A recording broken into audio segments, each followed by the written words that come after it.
Hi there, it's Trevor Price here again, and thanks for tuning in. This video is all about spoken exams or presentations where you're tested, whether they're online or in person. The first thing to do is to plan your presentation or your spoken exam. In this plan, you need to think about the duration. You're probably told or instructed by your academic teachers or professors how long your spoken exam is going to be. So you need to prepare and make sure that you don't go over that time limit. You also need to think about the topic that you're going to talk about. And again, perhaps that is told to you and you are forced to talk about a particular subject area, or perhaps it's up to you to choose from information that is relevant to the course, to the subject that is being tested in your spoken exam. By thinking about the topic area, this gives you a lot of guidance about how you should structure your exam. You need to start perhaps with an introduction and then go into the middle bit or the nitty-gritty of what you're going to talk about, and then end with some sort of conclusion. Perhaps it's a good idea too, if you can, check with the people who are going to be testing and listening to you, but ask them, can you use visual aids? Because visual aids are really useful in helping you keep on track, keep to time, and remember what you need to talk about. Perhaps you're doing the spoken exam or the presentation as part of a team. So you need to be good at teamwork, and you need to understand what part of the team's work is your responsibility. What are you going to be talking about? How long do you need to be talking about that subject? And who's going to talk before you and who is going to talk after you, so you can give a seamless presentation. But also think about the topic area, and you need to display perhaps a particular skill or a particular area of knowledge as required by the examiner. So of course that needs to be put into your speech, into your spoken presentation, or perhaps you need to give time at the end for questions and answers from your audience, or perhaps you need to make it clear at the beginning of your talk or your presentation that you'll be happy for the audience to stop you at any time and ask you questions, and you'll provide the answers as you go along. Then you think about the visual aids if you're able to use them. So whether you're in a physical venue and you're giving the presentation, or whether you're online, the types of visual aids that you'll be able to use will obviously be different. You'll be able to use very physical visual aids if you're in a physical classroom, for example, or a lecture hall. But if you're online, you're probably going to be using online slide decks and those sort of things. But whatever visual aids, whatever the format of those visual aids, there are some common topics that you need to think about to help those visual aids. But regardless of the format of the visual aids will help you keep on track. They will help you keep to topic. They will help you maintain that focus, and they can help you keep time where time is limited and short for your spoken presentation. They'll also help you remember what you want to say in terms of the general outline and structuring of your speech, but also the nitty-gritty detail that you need to cover, or you think you need to cover in that talk.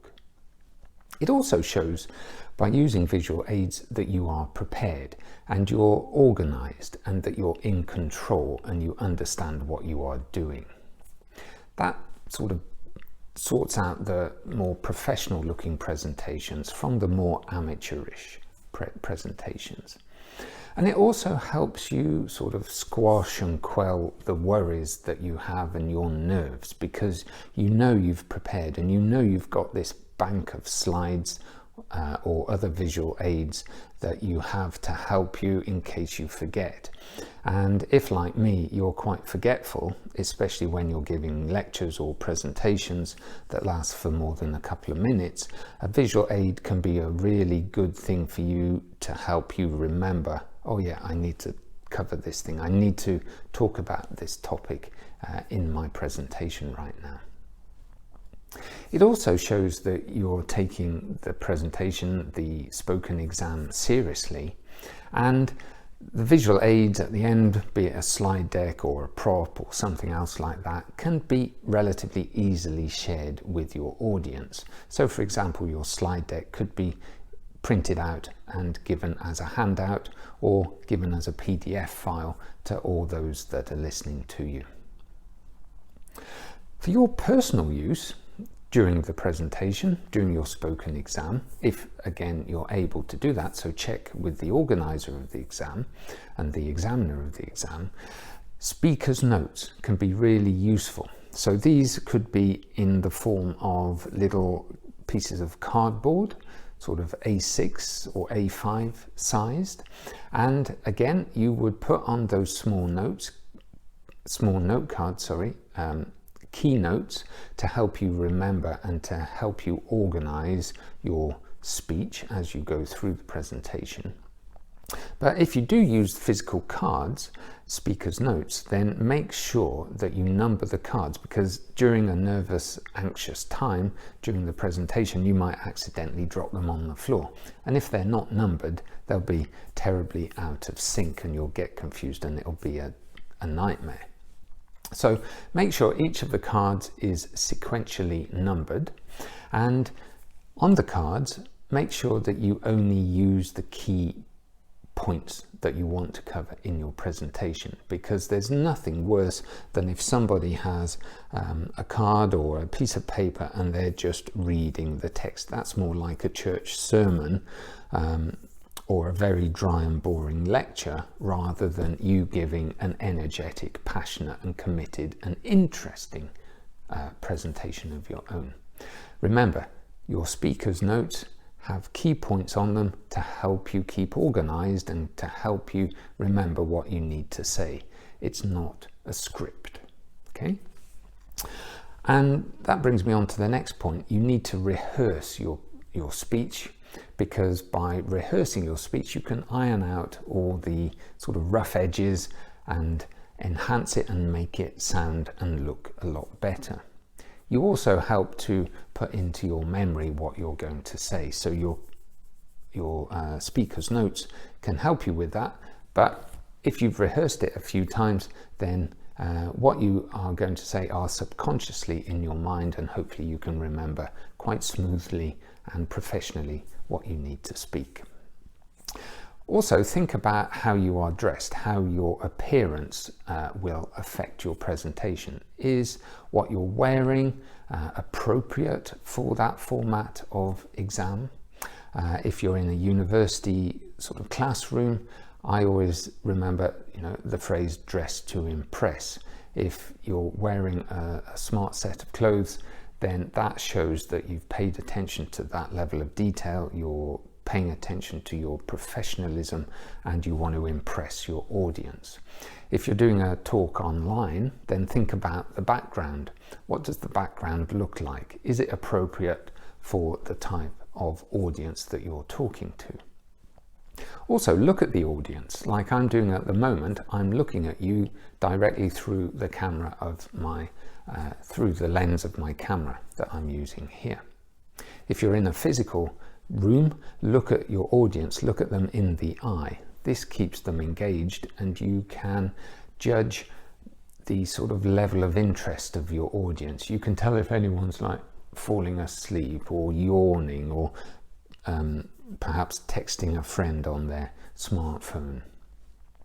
If you're online, like I say, look at the camera lens, because that is the eye of the audience and it makes it much more engaging, and you're paying attention to who you are talking to. Speak clearly and calmly. I know that's not always possible in a nerve-wracking presentation, especially if you're being tested in that situation.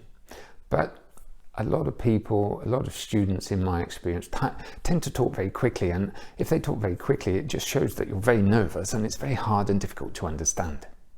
So just take your time, not too long of course, but make sure you are speaking clearly.